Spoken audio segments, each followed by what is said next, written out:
যারা ভাবছেন এই ধীরে ধীরে মানে ধাপে ধাপে, আমি এটা বিশ্বাস করি না। তার কারণ মাননীয় মুখ্যমন্ত্রী শুভেন্দু অধিকারী তার পারিবারিক যে স্ট্যাটাস রয়েছে, ব্যক্তিগতভাবে তিনি যেভাবে লাইফ লিড করেন, তার ব্যক্তিগত চরিত্র আমি খুব ভালো করে জানি। অতএব একজনের সঙ্গে আরেকজনকে আমাদের গুলিয়ে ফেললে হবে না। আমরা অচিরেই তার কাছ থেকে আমাদের যে মূল দাবি, মূল লক্ষ্য, সেটাতে আমরা পৌঁছে যাব এবং তিনি সেটা দেবেন। এবং সেটার জন্য কিন্তু খুব বেশি সময় চাইছে তা না। অর্থ দপ্তর, শিক্ষা দপ্তর, অন্যান্য স্টেটে কি হচ্ছে না হচ্ছে সেগুলো দেখে নিয়ে খুব তাড়াতাড়ি কিন্তু রিপোর্ট তৈরি করবে। আর সে বিষয়ে আমরা সহযোগিতা করছি মাননীয় শিক্ষামন্ত্রীর সঙ্গে। আমরা দু একদিনের মধ্যেই আমরা তার সামনাসামনি তার সঙ্গে সাক্ষাৎ করবো। ফোনে বহু কথা হয়েছে, এটা আপনাদেরকে জানাইনি, জানানোর কথাও নয়। ব্যক্তিগত স্তরেও তার সঙ্গে একটা সুসম্পর্ক দীর্ঘদিন হয়েছে। এবং আমি আপনাদেরকে জানিয়ে রাখি যে মন্ত্রী যখন মানে ইলেকশনের প্রায় 1.5 মাস আগে থেকে আমি জানি তিনি শিক্ষামন্ত্রী হতে পারেন। শুধু শিক্ষামন্ত্রী নন, তিনি আরো একটা নতুন পদ পেতে পারেন। যদি সেই পদটা হয় তাহলে কিন্তু খুব গুরুত্বপূর্ণ জায়গা উনি পাবেন, সেটা আমি জানতাম। যার ফলে ওনার সঙ্গে আমার একটা সম্পর্ক প্রথম থেকেই গড়ে উঠেছিল এবং ব্যক্তিগতভাবে উনি খুব ভালো মানুষ, আমি সেটা বুঝেছি ফোনে কথা বলে। আর এই সপ্তাহতেই তার সঙ্গে আমাদের সাক্ষাৎ হবে, যে কোনো দিন হবে, সেটা বলছি না আপনাদের, জানাবো সময় মতো।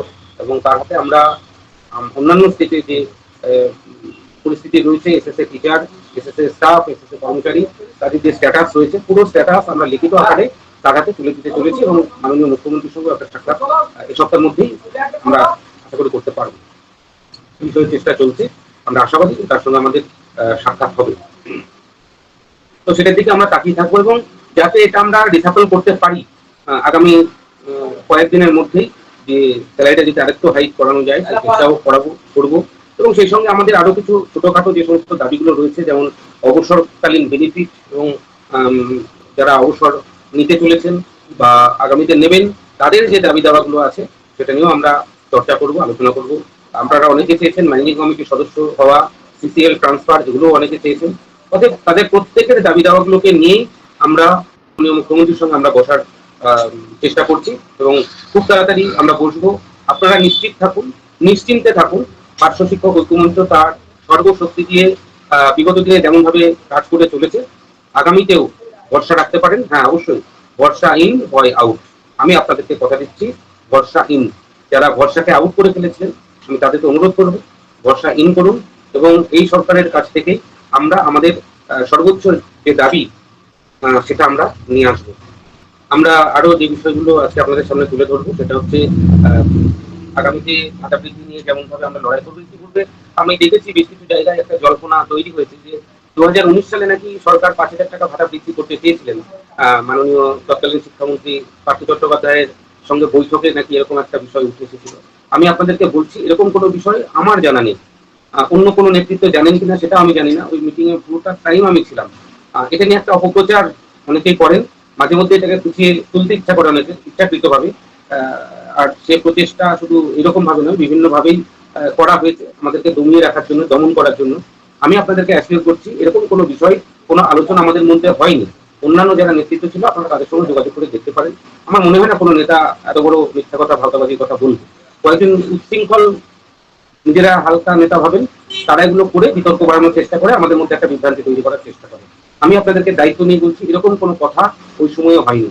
আমি আপনাদেরকে এটাও বলেছি ওই টাইমে আমরা 5 টাকা দিলেও আমরা নিতাম এবং নিয়ে উঠতাম, 50 টাকা নয়। কারণ আমাদের পরিস্থিতিটা এরকমই ছিল যে আমাদের যে কোনো কিছু দিলে পারেই আমরা নিয়ে উঠবো। কারণ তার আগে থেকে আমাদের নেতৃত্বরা হাঁপিয়ে উঠেছিলেন। তারা কর্মসূচিটা 32 দিন টানার পর তার আগে থেকেই আর টানতে পারছিলাম না আমরা, কারণ অনুষ্ঠানকারীরাও হাঁপিয়ে উঠেছিলেন। আমাদের যারা সাধারণ পার্শ্ব শিক্ষক শিক্ষিকা যারা প্রতিদিন যেতেন আসতেন, তার যারা কন্টিনিউ থাকতেন, তারা সকলেই কিন্তু আমরা হাঁপিয়ে উঠেছিলাম। অতএব 5,000 টাকা তখনকার দিনে বিরাট ব্যাপার ছিল, অবশ্যই নিতাম। এরকম ধরনের বিভ্রান্তিতে আপনারা কান দেবেন না। এই টাইমে এমন একটা সময় চলছে, দেখবেন কিছু উদীয়মান নেতা ওঠার চেষ্টা করবে, উদীয়মান কিছু সংগঠন ওঠার চেষ্টা করবেন, তাদের থেকে সাবধান হয়ে থাকবেন। কারণ আপনার কথা কেউ বলেনি, আপনার দাবির কথা কোনো সংগঠন বলেনি। ভাস্করদা খানিকটা বলেছেন, তাকে আমি ধন্যবাদ জানিয়েছি। ভাস্করদার সঙ্গে আমার অত্যন্ত সুসম্পর্ক, বলুন পরামর্শ বলুন আমি নিই ওনার সঙ্গে। গত কাল না পরশু দিন ওনার সঙ্গে আমার কথা হয়েছে। অতএব অনেকেই প্রস্তাব দেন, অনেকেই বলেন ভাস্করদার সঙ্গে যোগাযোগ করতে। আমার সঙ্গে ওনার অত্যন্ত সুসম্পর্ক আছে। মাঝে ওনাদের মঞ্চেও গেছিলাম, কিন্তু ওনার সঙ্গে দেখা হয়নি। অন্যান্য নেতৃত্বদের সঙ্গে কথা বলেছি, তাদের সঙ্গে যোগাযোগ করে এসেছি ওনারা আমাদের অনেক বিষয়ে পরামর্শ দেন, সহযোগিতা করেন। আহ, আন্দোলনে ভাস্করটাকে আসার জন্য বলা হয়েছিল, কিন্তু আসতে পারেনি। তাদের সমস্ত সংগঠনের সঙ্গে আমার সুসম্পর্ক রয়েছে। বিজেপি টিচার সেল, ABRSM নামে আরেকটি সংগঠনও রয়েছে শিক্ষকদের, সেই সংগঠনের সঙ্গেও আমার যথেষ্ট আমাদের সুসম্পর্ক আছে। ABRSM এর সঙ্গে আমরা একটা সেন্ট্রালি একটা বৈঠকও করেছি, আমাদের দিদিমণি মাস্টারমশাইটা গেছিলেন, উনি যেতে পারিনি ওই বৈঠকে। তো সব সংগঠনের সঙ্গে একটা সুসম্পর্ক রেখেই আমরা চলছি, যাতে বিগত দিনে যেমনভাবে ABTA আমাদের বিরোধিতা করে আমাদেরকে শেষ করেছিলেন, তার পরবর্তীকালে তৃণমূল শিক্ষক সেল তারা আমাদের বিরোধিতা করে আমাদেরকে শেষ করেছিলেন, নিয়েও আমরা মাথায় রেখে চলেছি। আর আমাদের অনেকে আর একটা প্রশ্নও রয়েছে, সেটা হচ্ছে যে 20% বাড়ালো, অবশ্যই ডিএর কথা বলছি, আর আমাদের এত কম কেন? দেখুন, ডিএটা দেওয়ারই ছিল, কারণ ডিএর বিষয়ে সুপ্রিম কোর্টের রায় রয়েছে, মহামান্য সুপ্রিম কোর্ট, সেখানকার রায় রয়েছে। শুধু 20% নয়, আরো খানিকটা তাদের বাকি আছে, সেটাও সরকার দিতে বাধ্য। এবং এই সরকার পুরোপুরি আইন মেনে চলবে, আইনকে মর্যাদা দেবে, সমস্ত রায়কে এরা মেনে নেবেন। ঠিক সেই রায়কে মান্যতা দিতে গিয়েই 20% দিতে হয়েছে, এবং বাকিটাও দেবে এবং দিতে এক প্রকার বাধ্য। সেটা আপনারা মাথায় রাখবেন। অতএব তাদের হলো আমাদের হলো না, এরকম ভাবার কিছু নেই। নেক্সট বিষয় দেখুন, একটা বিষয় সকলেরই খারাপ লাগছে, সেটা হচ্ছে যে আশাকর্মী, অঙ্গনওয়াড়ি তাদের সঙ্গে আমাদের সমকক্ষ করে দিয়েছে। অ্যাকচুয়ালি আমাদের সমকক্ষ করেছে কিন্তু এই সরকার নয়। আপনাদের মনে থাকবে, এর আগে যখন 5 লক্ষ টাকা আমাদের গ্র্যাচুইটি করেছিল, তখন কিন্তু সবাইকে একসঙ্গেই লিখে দিয়েছিল আগের সরকার, সিভিক থেকে শুরু করে সবার সঙ্গে কিন্তু লিখে দিয়েছিল। ফলে আমাদের সেই মর্যাদাটা তখন থেকে আমাদের হানি হয়ে আছে। আর সেই জায়গাটা আমরা দেখছি কতটাকে কভার করা যায়, সেটা নিয়ে আমাদের নিশ্চয়ই চিন্তা ভাবনা থাকবে। আপনারা অনেকেই বলেছেন যে আমরা কেন সুপ্রিম কোর্টের কেস করি। দেখুন, সুপ্রিম কোর্টে কেস করা একটা লেন্দি প্রসেস এবং প্রচুর টাকার প্রয়োজন, যে টাকা বিয়ার করা আমাদের পক্ষে সম্ভব নয়, যে সময় আমাদের পক্ষে দেওয়া সম্ভব নয়। কারণ আমরা এখন রিটায়ারমেন্টের পথে, বহুজন রিটায়ার করে গেছেন, আগামী 2-4 বছরের মধ্যে অর্ধেক আমরা রিটায়ারমেন্টে চলে যাব। অতএব তাদের পক্ষে এই কেস চালানো সম্ভব নয়। অতএব আমরা সেদিকটা ভাবিনি। আমরা যেটা ভেবেছি, দুটি রাস্তা পার্শ্ব শিক্ষকদের উন্নয়নে, সেটা হচ্ছে একটা হচ্ছে চরম আন্দোলন, যেটা আমরা আগের সরকারের আমলে করেছি, আর একটা হচ্ছে চরমভাবে সরকারের পাশে থেকে সরকারকে আবেদন এবং গঠনমূলকভাবে আলোচনার মাধ্যমে সরকারের কাছ থেকে আদায় করা, যেটা আমরা এই সরকারের আমলে আমরা ইতিমধ্যে শুরু করেছি। সরকারের বিভিন্ন স্তরে আমাদের দাবি দাওয়াকে পৌঁছে দেওয়া এবং তার পক্ষে যুক্তি খাড়া করা, অন্যান্য স্টেটের সঙ্গে তুলনা করা, কেন্দ্রীয় সরকার কত টাকা দিচ্ছে, রাজ্য সরকারকে কত টাকা দিতে হবে, এই সমস্ত বিষয়গুলো বুঝিয়ে বলাটাই হচ্ছে আমাদের এই সরকারের আমলে প্রধান কাজ। এই সরকারের সঙ্গে আমাদের সুসম্পর্ক আছে, সে নিয়ে কোনো সন্দেহ নেই। মাননীয় মুখ্যমন্ত্রী, আমি আগেই বলেছি, তার হৃদয়ে রয়েছে আমরা, এবং তিনি আমাদের কথা ভাবছেন, এবং আমাদের সেই ভাবনা কার্যকরী করাতে হবে, সেটাই হচ্ছে আমাদের লক্ষ্য। অতএব আপনারা কেউ হতাশ হবেন না। একজন করছি 5 বছর নয়, 5 মাসের মধ্যে একটা সুন্দর জায়গায় আমরা নিয়ে আসবো, এবং একটা পরিষ্কার চিত্র তুলে ধরতে হবে যে পার্শ্ব শিক্ষকদের নিয়ে এই সরকারের কি পরিকল্পনা। আমরা বলেছি, এই সরকারের কাছে আমরা দাবি রেখেছি যে পে স্কেল চালু করে 7 পে কমিশনে না ঢোকাতে পারলে যে গ্যাপ তৈরি হবে একজন সহকারী শিক্ষকের সঙ্গে একজন পার্শ্ব শিক্ষকের, এই যে দিয়ে যেটা দেওয়া হয়েছে, তাতে কিন্তু কোনো শিক্ষক শিক্ষিকার, সহকারী শিক্ষক শিক্ষিকার বেতন বা মাইনা 1 লাখের নিচে থাকবে না, সকলের 1 লাখের উপরে চলে যাবে। ফলে একটা বিরাট বড় গ্যাপ তৈরি হবে। একই কাজ করে এই গ্যাপ আমরা মেনে নেবো না, সেটাও আমরা সরকারের কাছে জানিয়ে দেবো। অবসরকালীন ভাতা যাতে 10 লক্ষ টাকা হয়, সেটা আমরা দাবিতে রেখেছি। এবং শুধু তাই নয়, যারা অবসর নিচ্ছেন তাদের নিয়ে একটা পরিকল্পনা সরকারকে করতে হবে। রিটায়ারমেন্ট একটা প্যাকেজ যাতে পাওয়া যায়। অনেকে বলেছেন বয়সটা বাড়ানোর জন্য, সেটাও আমরা চিন্তা ভাবনা করছি। 65 বছর যে প্রস্তাব আমাদের কাছে এসছে, সেটাকেও আমরা ফেলে দিচ্ছি না, সেটাকে নিয়েও আমরা চর্চায় দিচ্ছি। সেগুলো নিয়েও আমরা সরকারের কাছে যথাযোগ্য জায়গায় আমরা বলবো। আরো যদি কারো কিছু প্রশ্ন থাকে সেটা বলবেন। ট্রান্সপারেন্স বিষয়ে আমরা বলেছি হয়েছে, মাননীয় মুখ্যমন্ত্রী তিনি বুঝেছেন যে 5,000 টাকা বৃদ্ধি করা এটা ওনার ঠিক হয়নি। ঠিক সে কারণে তিনি এটা সংশোধন করার কথাও কিন্তু তিনি স্বীকার করেছেন, তিনি বলেছেন। আমাদের দুর্ভাগ্য, আমরা তার সঙ্গে মুখ্যমন্ত্রী হওয়ার পর দেখা করতে পারলেও সেই অর্থে আলোচনার জায়গাটা আমরা তৈরি করতে পারিনি, কারণ উনি প্রচন্ড ব্যস্ত, মানে এতটাই ব্যস্ত যেটা চিন্তা করা যায় না। উনি কিন্তু মাত্র 4টি সংগঠনের সঙ্গে দেখা করেছেন, যে 4টি সংগঠন সুপ্রিম কোর্ট থেকে রায় নিয়ে এসে বসে রয়েছে ডিএর, শুধুমাত্র তাদের সঙ্গেই দেখা করেছেন। বাদ বাকি অন্য কোনো সংগঠনের সঙ্গে কিন্তু মাননীয় মুখ্যমন্ত্রী দেখা করেননি। যদি কোনো সংগঠনের সঙ্গে তিনি বৈঠক করেন, আমি আপনাদেরকে কথা দিচ্ছি, সেটা হবে পার্শ্ব শিক্ষক ঐক্যমঞ্চ 1 নম্বরে থাকবে। আমি দায়িত্ব নিয়ে আপনাদেরকে বলছি, অন্যভাবেও আমরা চেষ্টা করছি। অচিরেই তার সঙ্গে আমাদের সাক্ষাৎ হবে এবং আমাদের এই বঞ্চনার কথা, আমার আপনার প্রত্যেকের ক্ষোভের কথা সেটা আমরা তার কাছে তুলে ধরবো, তার সামনে তুলে ধরবো, এবং যাতে সেটার সমাধান হয় সেটা নিয়েও আমরা বলছি। এবং আমি আপনাদেরকে কথা দিচ্ছি, আমরা যতক্ষণ না আমাদের লক্ষ্যে পৌঁছাবো ততক্ষণ পর্যন্ত আমরা আমাদের জায়গা থেকে কোনোভাবেই সরবো না, সরার কোনো জায়গা নেই। হ্যাঁ, মেডিকেল লিঙ্ক ট্রান্সফার সবটাই দেখুন, আমাদের যদি পে স্কেল চালু হয়ে যায় আমরা সবটাই পেয়ে যাব, আর আমরা সেই লক্ষ্যে রয়েছি। যদি এই টাকার উপরেও বা 2-4 হাজার টাকা বাড়িয়ে যদি পে স্কেল দিতে পারে আমরা সেই প্রস্তাবও দেবো, এবং আশা রাখছি সেই প্রস্তাব কিন্তু সরকার দ্রুত গ্রহণ করবেন। কারণ সরকারের বক্তব্য, মাননীয় মুখ্যমন্ত্রীর বক্তব্য সকলকে একসঙ্গে স্থায়ীকরণ করে নেবেন। 10% রিজার্ভেশন নিয়ে একটা চর্চা ইতিমধ্যে শুরু হয়েছে, কেস হাবিজাবি নিয়ে। আমি তাদেরকে বলেছি আপনাদের যদি কেসগুলো রানিং থাকে তার রায় নিয়ে আসুন, অন্যথায় চেপে যান।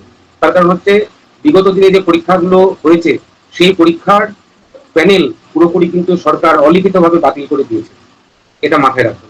অন্যদিকে বিভিন্ন জায়গায় সহকারী শিক্ষকদের দ্বারা আমরা মানসিকভাবে আক্রান্ত হচ্ছি, যে সোশ্যাল মিডিয়াতেও হচ্ছে। স্মিতা ম্যাডামকে যেভাবে আক্রমণ করেছেন তার প্রতিবাদ আমরা করেছি। আমি আপনাদের অনুরোধ করবো, ওই স্কুলে যাদের পার্শ্ব শিক্ষক রয়েছে, ওই জয়দীপ বাবু, তার স্কুলের যে পার্শ্ব শিক্ষকরা রয়েছেন তারা আমার সঙ্গে একটু যোগাযোগ করবেন, ওনার বিরুদ্ধে আমরা কিন্তু ব্যবস্থা নেব। এইভাবে অপমান আমরা জায়গায় আমরা খবরও পেয়েছি, প্রধান শিক্ষক তারা আমরা মানসিকভাবে আজকে আক্রান্ত হয়েছে আমাদের এই ভাতা বৃদ্ধির প্রসঙ্গ নিয়ে, তাদের ভাতা বৃদ্ধি নিয়ে যখন প্রশ্ন করা হয়েছে আমাদের কিন্তু পার্শ্ব শিক্ষক শিক্ষিকাদের অপমানিত করা হয়েছে। আমরা এগুলো মেনে নেব না। যদি কোনো সহশিক্ষক আমাদেরকে ছোট করার চেষ্টা করেন, আমাদেরকে মুখ্যমন্ত্রী কিন্তু তাদের বিরুদ্ধেও ব্যবস্থা নেবে, আর সেই ব্যবস্থা নেওয়ার ক্ষমতা আমরা রাখি, আমাদের সে ক্ষমতা রয়েছে। আমরা কিন্তু পুরোপুরি অ্যাকশন মোডে যাব। আমাদের যে ডিউটি সেই ডিউটি নিয়ে যদি কোনো স্কুল বেশি করানোর চেষ্টা করে, এটাকে ভায়োলেশন করার চেষ্টা করে, আমাদেরকে যদি জোর করে কাজ করানোর চেষ্টা করে, সেটা ভালো হবে না, সেটাও মাথায় রাখবেন। কারণ আমরা এগুলো মেনে নেব না, অন্যায় আবদার আমরা মেনে নেব না। কোনো প্রধান শিক্ষকের দাবিদারি করবেন না, সকলে মেরুদণ্ড সোজা করুন, মেরুদণ্ড সোজা করেই আপনারা চলবেন আগামী দিনে। তাহলে দেখবেন কেউ চোখ রাঙানোর সাহস পাবে না। চটি টাকার কোনো প্রয়োজন নেই, চটির হাওয়ায় চটির দিন শেষ হয়ে গেছে, ওটা এখন অপান্তেও। অতএব নিজের যোগ্যতা আর দক্ষতা দিয়েই আমরা আগামী দিন চলব। যে প্যারাটিচারদের নিয়ে বললাম, সরকার মনে হয় আগামী দিনে তাদের বিগত দিনে যে পরীক্ষাগুলো হয়েছে প্রায় সবগুলোরই যে প্যানেল, সে প্যানেল কিন্তু বাতিল করবে বলেই আমার কাছে খবর। সেরকম একটা কথা কিন্তু আমি শুনেছি, এখন জানি না সেটা কতটা ঠিক। আমি চাই 10% নিয়োগটা হয়ে যাক, কারণ 90% হয়ে গেছে, অথচ 10%টা কেন হবে না সেটা নিয়ে অবশ্যই প্রতিবাদ হওয়া দরকার, এবং আমি চাই সেটা নিয়ে চর্চা হোক। আর যদি কারো কোনো বিষয় থাকে সেটা আপনারা বলবেন কমেন্টের মধ্যে, আমি আপনাদের উত্তর দেওয়ার চেষ্টা করবো। জিও আমাদের গ্রুপে দেওয়া আছে, যেটা আছে আপাতত সেটাই চলবে যতদিন পর্যন্ত না নতুন জিও তৈরি হচ্ছে। আমরা চেষ্টা করবো ওই জিওটাই রাখতে, কারণ ওটাতে আমাদের কাজের জায়গাটা অনেক কম আছে। হ্যাঁ, বলেছি আগামী আগস্ট মাস থেকে চালু হবে বর্ধিত ভাতা। না না, এরকম কোনো ব্যাপারই নেই। ওই নামটা শুনলে আমার ঘেন্না লাগে, কারণ ওনার জন্যই আমার দোকানের কেস চলছে, আমার অনেক সাথীদের দোকানের কেস চলছে। অতএব এরকম ভাবনা চিন্তা আপনারা মাথা থেকে ঝেড়ে ফেলুন। আমি বলেছি সরকারকে নির্দিষ্ট টাইম মতো দেখবো, নইলে এই সরকারের বিরোধিতা করতে আমার বেশি সময় লাগবে না। মনে রাখবেন, আপনারা কে কি স্যাক্রিফাইস করেছেন আমি জানি না, আমি কিন্তু বিধানসভার টিকিটটা পর্যন্ত পার্শ্ব শিক্ষকদের সাথে আমি এবছর নিইনি। শুধু তাই না, আরো অনেক ব্যাপার রয়েছে, সবটা সোশ্যাল মিডিয়ায় বলা যায় না। আমি আগে প্যারা টিচার, তারপরে আমার রাজনৈতিক পরিচয়, আমার ব্যক্তিগত পরিচয়। অতএব এরকম ভাবার কোনো জায়গা নেই আমি অন্য কোনো নেতার মতো হয়ে যাবো। গ্যারান্টি দিয়েছি, গ্যারান্টি থাকবে। অনেকেই অনেক রকম বলার চেষ্টা করছেন, কেসের নামে টাকা তুলে বসে রয়েছেন, সেই আক্রমণের জায়গায় যদি না যায়, তার জন্য অনেকে আক্রমণ করার চেষ্টা করছেন। আগে দেবমাল্যকে কেসের টাকার হিসাবগুলো দিয়ে আসুন, তারপরে বড় বড় কথা বলবেন, ভালো লাগবে, শুনবো, মাথা নিচু করে শুনবো। লড়াইটা করছি, মাথা উঁচু করে করছি, বুকটা চিতিয়ে করছি, বুকটা চিতিয়েই করবো। টিআইসিদেরকে আমি অনুরোধ করবো, যে সমস্ত জায়গায় বাড়াবাড়ি করছেন, যারা কৃতদাস মনে করছেন, থেমে যান। সময় পাল্টেছে, তৃণমূলের আমল নেই, এটা মনে রাখবেন। তৃণমূল সরকার এখন অতীত হয়ে গেছে। কিছু জায়গায় এসআইরা এরকম করছেন, এসআই অফিসগুলোকেও আমরা সে বার্তায় দেবো। শিক্ষামন্ত্রীর সঙ্গে এই সপ্তাহে দেখা করবো, মুখ্যমন্ত্রীর সঙ্গে এই সপ্তাহে দেখা হয়ে যেতে পারে। আর শিক্ষামন্ত্রীর সঙ্গে আমার ফোনে কথা হয়েছে, অতএব চিন্তা কিছু নেই। নেক্সট আপডেট একটাই, সেটা হচ্ছে আমরা সরকারের সঙ্গে আলোচনা করছি এটা যাতে রিসাফল করানো যায়, বা অন্যান্য সুযোগ সুবিধাগুলো আমরা যাতে পাই, সেগুলোকে আমরা নিয়ে আসার চেষ্টা করছি। অনেকে মাধ্যমিকের ডিউটি গার্ড দেওয়ার বিষয়টাও আমাকে বলেছেন, সেটাও আমরা করব। হ্যাঁ, সমস্ত জেলা সংগঠনগুলো আমরা শুরু করবো আগামী 5 তারিখে। উত্তর দিনাজপুর জেলার সম্মেলন রয়েছে, অন্যান্য জেলাগুলোতেও আপনারা প্রস্তুতি নিন। যে সমস্ত ব্লকগুলোতে এখনো সংগঠন হয়নি সেগুলো দ্রুততার সঙ্গে নিজেরা উদ্যোগ নিয়ে করুন।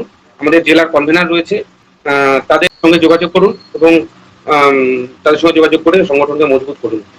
দ্বিতীয় কোনো সংগঠন আপনার হয়ে কথা বলবে না। বিভিন্ন স্কুলে অত্যাচার হচ্ছে, আমি নজরে এসেছে, তাদেরকে আমি বলেছি। আমি এই ফেসবুক লাইভের মাধ্যমে সকল সহকারী শিক্ষক, TIC, head of the institute, তাদের সকলকে অনুরোধ করব, তৃণমূলের আমল আর নেই, ওটা ভুলে যান না, ছাড়বো না আমরা। একদম দপ্তরে চিঠি করব, দপ্তর থেকে তদন্তের নির্দেশ পাঠাবো। সবার পিছনেই দুর্নীতি আছে আমরা জানি। সেন্সারের কাজ দেবে, অন্যান্য কাজগুলো দেবে, পারলে করে দেবে। স্পেশাল এডুকেটরদের আগে আমাদের সঙ্গেই একই মেমোতে মাইনে বৃদ্ধি হয়েছিল। স্পেশাল এডুকেটরদেরকেও ভাতা বৃদ্ধি করা হয়নি। আমার সঙ্গে মুখ্যমন্ত্রীর সাক্ষাৎ হলে আমি এগুলো বলবো ওনাকে, যে সমগ্র শিক্ষা অভিযানে যারা আরো রয়েছে তাদের কারোরই সংসার চলছে না। অফিস স্টাফ খুব সামান্য পরিমাণ আছে, 2,500 মতো অফিস স্টাফ রয়েছে, তাদেরটাও অন্তত ভাবা উচিত ছিল।